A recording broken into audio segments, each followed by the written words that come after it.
Assalamualaikum warahmatullahi wabarakatuh. Hari ini kita akan sambung pada mata pelajaran fizik, bab yang ketiga dalam tingkatan 5, iaitu keelektromagnetan. Dan kita akan masuk kepada subtopik yang ketiga, iaitu aruhan elektromagnet. Kalau sebelum ni kita dah belajar tentang dua subtopik. Yang subtopik pertama tentang apa itu elektromagnet, apa beza elektromagnet dengan magnet kekal. Dan di dalam subtopik yang kedua, kita dah belajar tentang Fleming, hukum Fleming tangan kiri. So hari ini kita akan belajar tentang aruhan elektromagnet. Jadi apakah aruhan elektromagnet?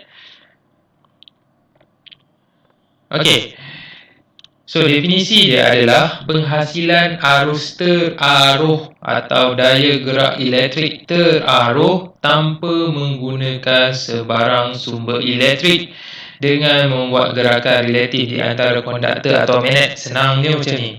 Kita nak hasilkan elektrik daripada elektromagnet. Kalau sebelum ni kita hasilkan elektromagnet daripada elektrik. Yang ini pula dia terbalik. Kita nak hasilkan elektrik daripada elektromagnet. Maknanya dalam tajuk ni takkan ada bateri.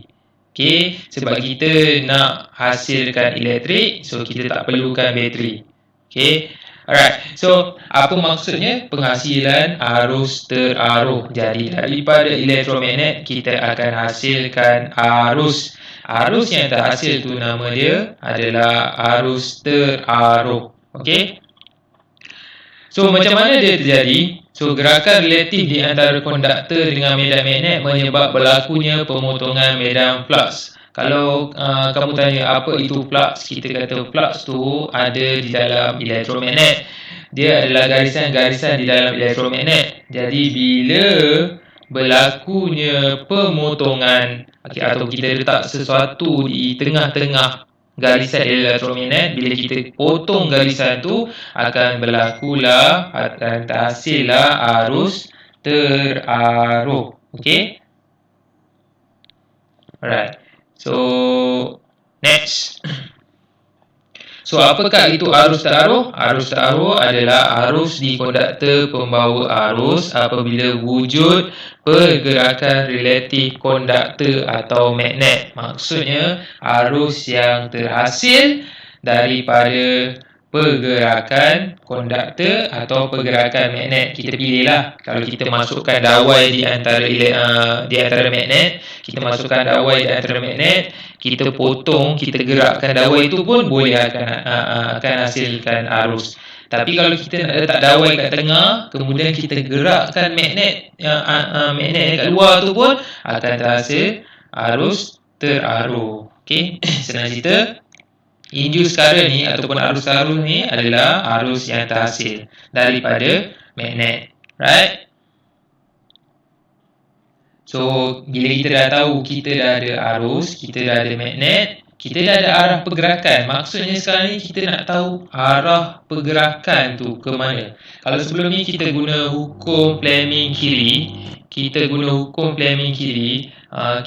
tangan kiri kita untuk tentukan arah arus, arah elektromagnet.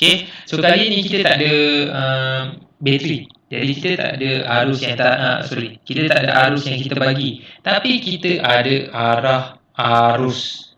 Arus apa? Arus teraruh ataupun arus yang dihasilkan. So eksperimen ni nampak cool lah. Sebab kita hanya gunakan magnet. Kita tak gunakan bateri, tapi kita boleh menyalakan mentol. Dia nampak agak cool. Sebenarnya daripada mana? Daripada pemotongan flux.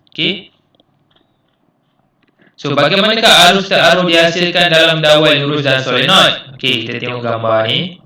Kita tengok gambar ni. Dia ada sebatang, kalau kamu nampak kat sini, dia ada sebatang dawai di antara magnet. Magnet yang berkutub selatan dan magnet yang berkutub utara. So dawai ni diletakkan di tengah-tengah di antara magnet. Dan kalau kamu nampak kat sini, bila ada no motion, maksudnya bila dawai itu tak bergerak, no induced EMF ataupun no induced current. Maksudnya bila dawai kat tengah tu tak bergerak, takkan berlaku pemotongan flux, takkan terhasil arus teraruh. Okey, yang ni ambil konsep ni, kamu mesti tahu tajuk ni. Konsep dia senang je. Bila berlaku pemotongan flux, bila kamu gerakkan dawai di antara magnet, akan terhasillah arus teraruh. Tapi kalau dawai ni tak bergerak, tak berlaku pemotongan flux, maksudnya tak ada arus teraruh. Okey, so kalau kamu nampak orang ni, dia masukkan magnet pula di antara gergelung dawai. So sama je.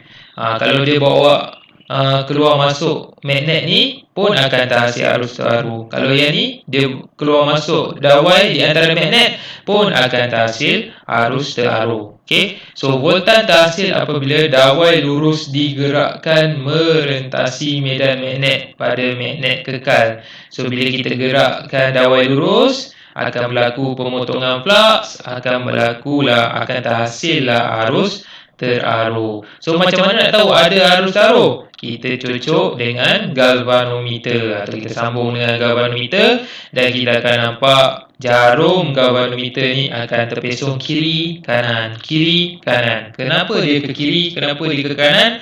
Sebab arus teraruh tu arah dia sentiasa berubah. Macam mana dia berubah? Kita tengok. Macam mana kita nak tahu arah arus teraruh tu berubah ke kiri atau ke kanan? Okey, so senang je. Kita gunakan petua tangan kanan Fleming. Kamu nampak familiar kan? Sebab tajuk sebelum ni kita gunakan petua tangan kiri Fleming. So, kenapa kita nak gunakan petua tangan kanan ni? Kenapa tak boleh guna petua tangan kiri je kan? Senang. Sebenarnya tak boleh sebab hubungan di antara arus teraruh dengan arah pergerakan magnet ke dawai ke, dia kita kata dia tak sama dengan yang Fleming tangan kiri. Okey, apa yang tak sama? Kita tengok dalam gambar ni. So kalau sebelum ni kita ada arah arus, kita ada magnet, kita ada arah, betul lah, arah arus yang masuk kan. Kemudian kita ada arah medan magnet, kemudian kita ada arus. Kalau sebelum ni so sekarang ni kita sama juga. Kita ada arah motion. Motion ni apa? Motion dawai ni. Kalau dia naik atas, ibu jari kamu ke atas. Kalau dia turun bawah, ibu jari kamu ke bawah. Okey? Magnet ni pula adalah arah magnet ni. Arah medan magnet ni. Jadi N ke S. North ke South. Sentiasalah magnet memang sentiasa daripada North ke South. Okey. So kalau ada soalan, suruh kamu lukis magnet daripada South ke North. Salah lah tu. Okey, sepatutnya daripada North ke South. So magnet ni, arah kamu punya jari penunjuk ni akan sentiasa menunjuk ke arah South. Okey, ingat tu. Kemudian jari hantu kita akan tunjukkan arah arus. Jari hantu kamu akan tunjukkan arah arus. Arah arus tu maksudnya arus ni bergerak ke kiri ke, arus ni bergerak ke kanan ke. Okey, cikgu boleh tunjukkan contoh. Cuba kamu keluarkan tangan kanan kamu, buat Fleming tangan kanan. Kemudian motion kamu ke atas, maksudnya ibu jari kamu ke atas dan kamu punya S kamu ke depan. Tempat yang kamu pandang sekarang ni, mata kamu pandang tu kamu kena buat ke depan. Okey, jadi di manakah arah arus teraruh, ke kiri atau ke kanan? Okey, so jawapannya ke kiri. Jadi sama tak? Kita tukar pula. Cuba kita buat arah dawai tu ke bawah, maksudnya ibu jari kamu ke bawah. Dan S still samalah, medan magnet still samalah depan mata kamu. Okey. So di manakah arah arus teraruh kamu sekarang? Ke kanan. Betul. Jadi ada perbezaan. Bila dawai tu kita bawa naik atas, ada perbezaan. arus tu ke kiri. Bila dawai tu kita bawa turun ke bawah, arus tu ke kanan. Jadi ada perbezaan. So kalau soalan tanya mana arah arus, jangan kamu kata sentiasa ke kiri, ke kiri, ke kiri. Tak. Kalau dawai tu ke bawah, dia ke kanan pula. Jadi keluarkan senjata kamu, iaitu keluarkan kamu punya Fleming tangan kanan. Right? So kita dah belajar tentang macam mana arus-arus terhasil, macam mana arah dia, kita dah belajar. So kita akan masuk kepada satu hukum baru, nama dia hukum Lenz. Lenz law. Selalunya pelajar-pelajar saya akan tersilap. Dia kata hukum Lenz ni dalam tajuk optik. Sebab dia perkataan lens. So kalau soalan exam selalu saya kelirukan, saya letak hukum Lenz. Semua akan jawab apa? Jawab kanta, reflection, salah. Lenz law berada dalam tajuk elektromagnet. Dengar baik-baik Lenz law berada dalam tajuk elektromagnet. Sebab Lenz kata arus terarus selalu mengalir dalam arah bertentangan dengan pergerakan sumbernya. Maksudnya kalau arus terarus ni belah kiri, maksudnya macam ni. Kalau kamu gerakkan kamu punya magnet tu, yang ni. Okey, sekejap saya bagi contoh. Okey. Kalau kamu gerakkan kamu punya kita tengok kalau dia ada contoh kat depan. Okey, dia ada contoh. Okey. Kamu nampak ni? Kalau kamu gerakkan kamu punya magnet ni masuk atau ke kiri lah. Okay, so kalau kamu gerakkan magnet kamu ke kiri, kamu nampak tak arah arus yang terhasil bergerak ke kanan. Nampak tak? Daripada kiri ke kanan. Nampak? Yang ni dia masuk kiri. Dia masuk kiri ni. Yang ni dia pergi kanan. Nampak? Dia pergi kanan. Jadi dia bertentangan.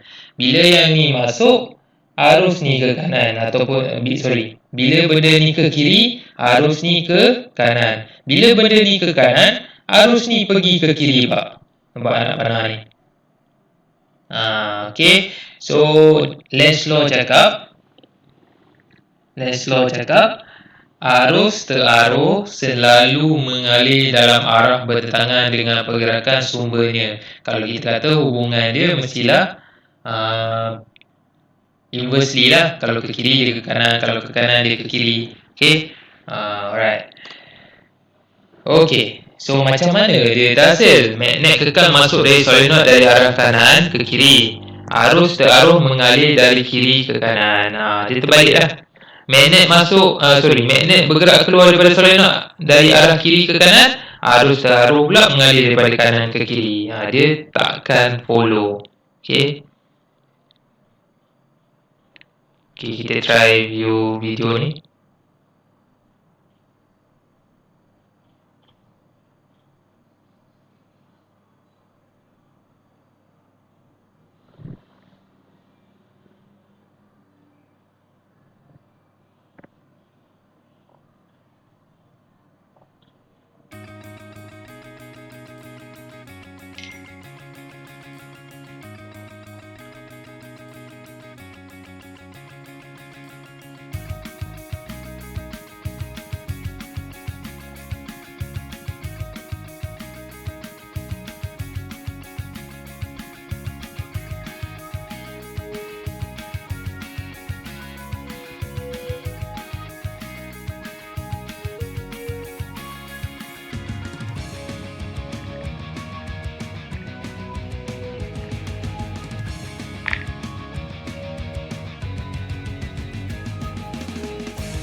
Okay, kat sini nampak bila ke kiri negatif.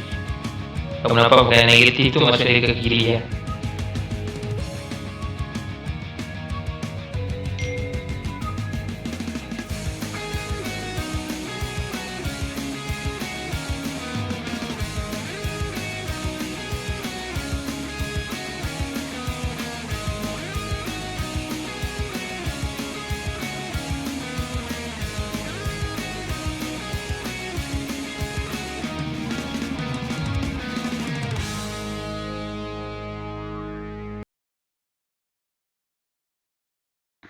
Okey, so kita sambung. Kita sambung.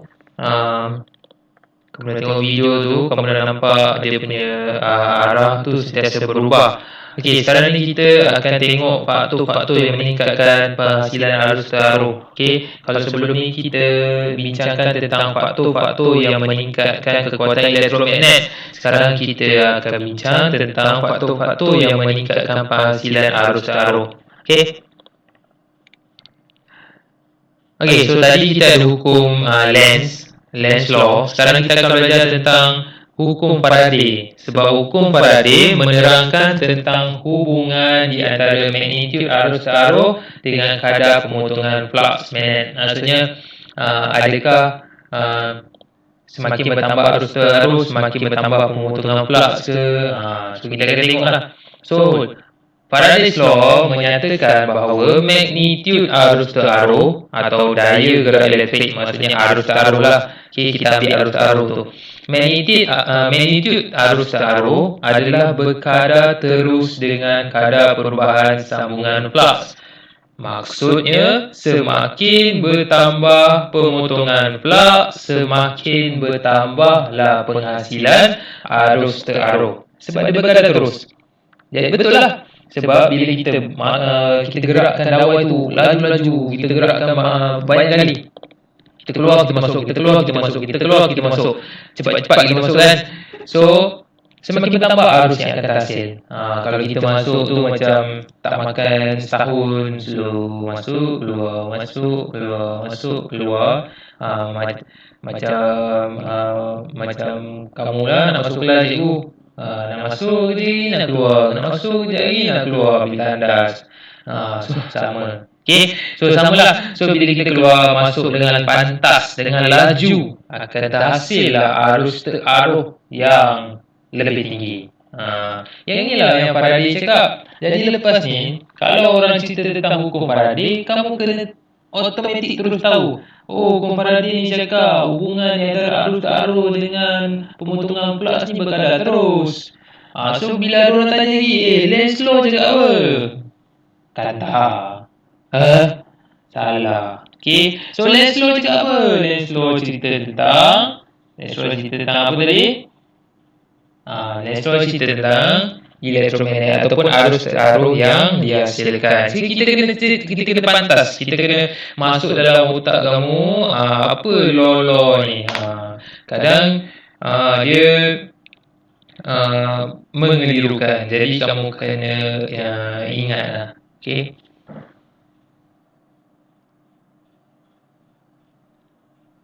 So kita dah tahu tadi hukum Faraday ni cakap dia berkadar terus. Jadi apa pula faktor-faktor yang boleh meningkatkan penghasilan arus taruh ni berdasarkan hukum Faraday yang kita belajar. So apa faktornya adalah dawai lurus atau magnet kekal. Kalau kita guna dawai lurus, kita masukkan dawai lurus, kita guna dawai lurus lah. Kalau kita gerakkan magnet kekal lah. Okay, kita tengokkan apa bahan yang kamu gerakkan. So kalau kamu gerakkan magnet kekal, cikgu ambil contoh magnet kekal. So bila kita masukkan magnet kekal tu dan kita keluarkan laju-laju, dia akan hasilkan atau meningkatkan kadar pemotongan medan magnet atau flux magnet. Jadi semakin bertambah kadar pemotongan flux magnet, semakin bertambah arus taruhan. Kedua, kalau kita gunakan magnet yang lebih kuat. Contoh dia kalau kita guna magnet yang magnet kecil tu, ada yang kita guna magnet yang betul-betul kuat tu. Okay, kadar penghasilan arus taruhan akan semakin bertambahlah di magnet yang lebih kuat. Yang ketiga, jika kita meningkatkan bilangan gelung. Kalau ini ciri khas kalau kita gunakan solenoid.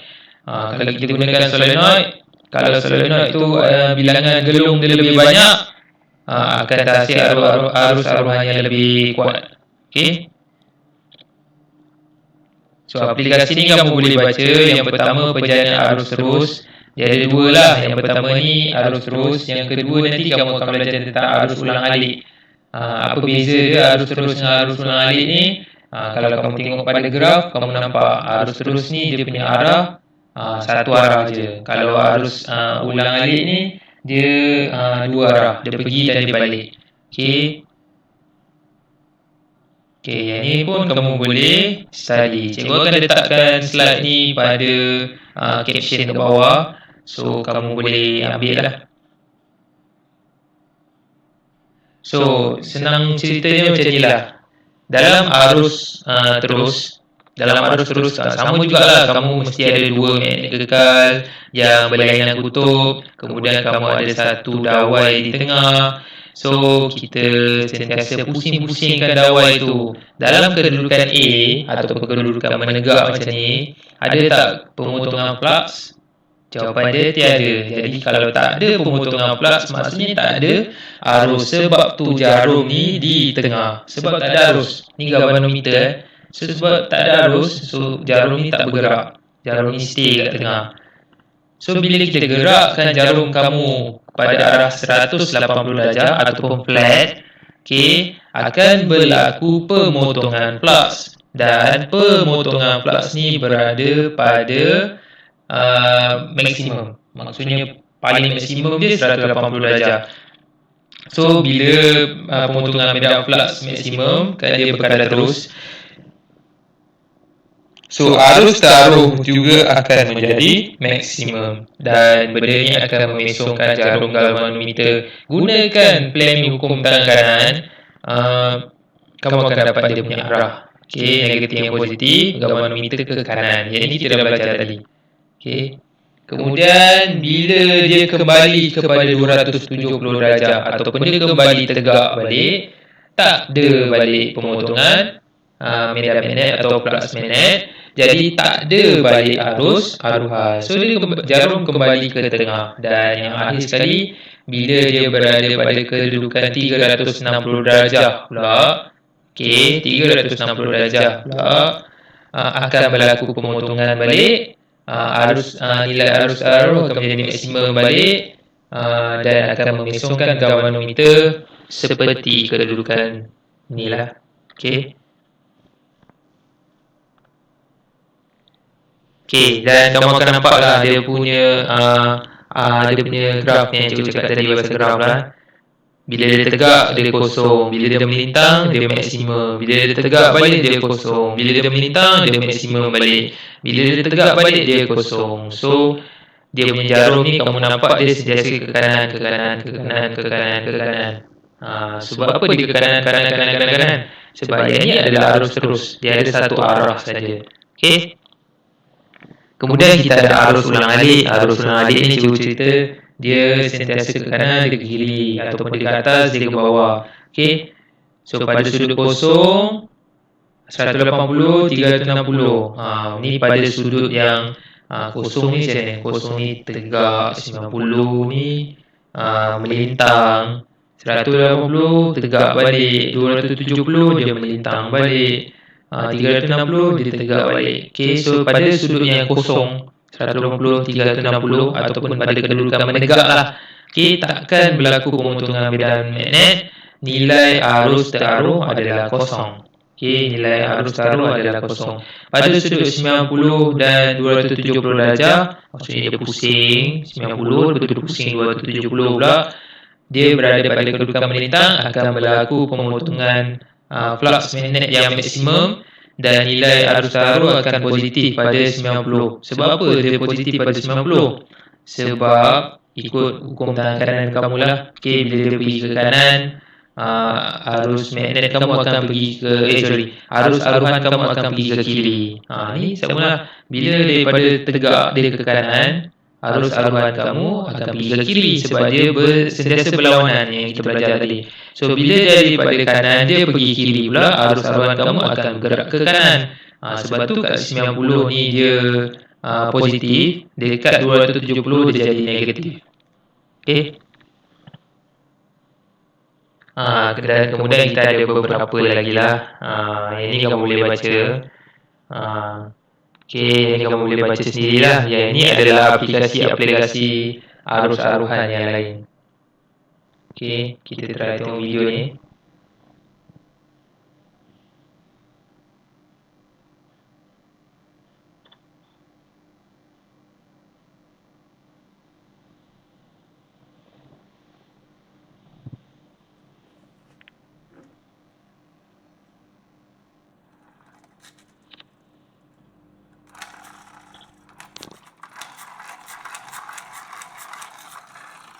Yang ini mainan yang kamu selalu beli lah.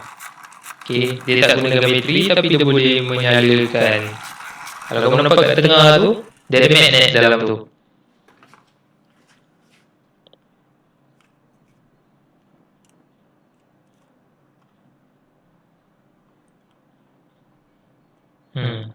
So dia masuk dan dia keluar, dia masuk dan dia keluar. So akan berlaku pemotongan plug. So bila kita buat laju-laju tu, dia akan menghasilkan arus aruhan. So tak perlukan bateri, boleh menyalakan mentol. Nampak cool kan?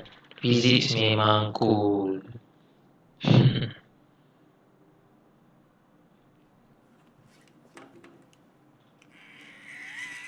Ini pun sama jugalah. Dia punya konsep sama je. Bila satu benda melalui sebuah magnet kekal, dia akan hasilkan arus aruhan.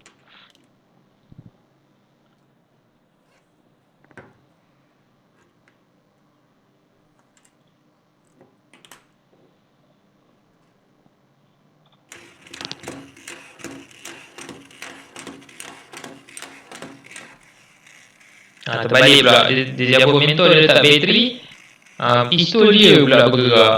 Yang ni bukan induce current iaitu menggunakan bateri. So lain lah. Okay.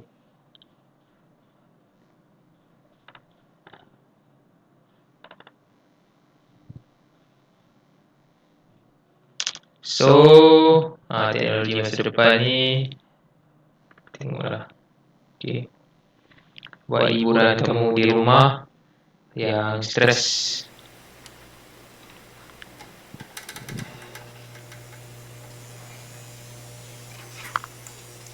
Konsep ni sebenarnya kita dah ada lah sebenarnya. Kalau kamu ingat, kita di Jepun kita ada gunakan kereta api pantas tu. Cikgu lupa nama dia. Konsep dia sama. So bila benda ni terapung, tak akan berlaku geseran. Jadi konsum tenaga tu lebih tinggi. Tak akan berlaku pembaziran tenaga. So tenaga maksimum lah yang kita gunakan. Okay.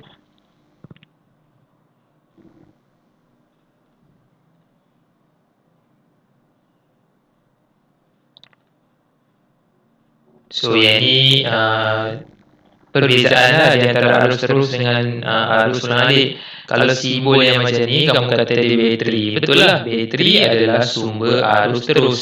Bateri bukan arus ulang alik. Bateri tu arus terus. Sebab tu, kalau kamu cucuk bateri dekat barang-barang elektrik yang menggunakan arus ulang alik. Sebab apa? Sebab rumah kita menggunakan arus ulang alik. Rumah kita tak guna arus terus. So kalau kamu cucuk bateri dekat barang-barang rumah yang patutnya guna arus ulang alik, memang benda tu tak akan menyala ke, berfungsi ke, dia takkan lah. Okay. So simbol macam ni arus terus. Okay. Arus ni mengalir dalam satu arah. Cikgu dah cerita tadi, nilai arus dia tetap, dia tak berubah-ubah. Kutub magnet dia kekal, kiri ke kanan, apabila masuk solenoid. Mahal untuk dijadikan. Sebab apa mahal? Sebab kalau kamu ingat lah yang kita masukkan, yang dekat Malaysia ni, yang kita hasilkan elektrik daripada hidroelektrik, semua benda tu daripada arus ulang alik. So yang ini susah sikit lah nak buat. So harga dia mahal lah. Okay, dan dia juga boleh menyebabkan kehilangan kuasa yang tinggi. Okay, kita cepat sikit lah. Okay, so ulang alik pula simbol dia macam ni. Kat tengah ni, kemudian ada atas dan bawah. Kenapa atas dan bawah? Sebab nampak tak ada punya arah bertukar. Arah dia satu positif, satu negatif. So bila ada positif negatif tu, arus ulang alik lah tu. Okay, dan dia kebanyakan dia kita guna di rumah-rumah. Rumah kita gunakan arus ulang alik. Okay, sebab apa? Sebab dia agak murah untuk dijana. Okay. Dan kalau dia nak hilang kuasa pun kurang. Kalau kabel-kabel kat rumah tu nak hantar kamu punya elektrik tu pun kurang. Okay. So itu sahaja dalam tajuk subtopik ketiga, iaitu arus aruhan. So basically dalam tajuk ni kita belajar tentang macam mana nak hasilkan arus aruhan. Kalau sebelum ni kita gunakan bateri, sekarang kita tak ada bateri. Kita cuma keluar masukkan magnet kekal dalam solenoid. Dan kita dah boleh hasilkan arus awan. Okay, kemudian kita belajar tentang hukum Lenz, kemudian kita belajar tentang hukum Faraday, kemudian kita belajar tentang aplikasi-aplikasi dia. Okay, so sekian saja kelas kita hari ini. Terima kasih. Kita jumpa pada subtopik yang keempat. Assalamualaikum.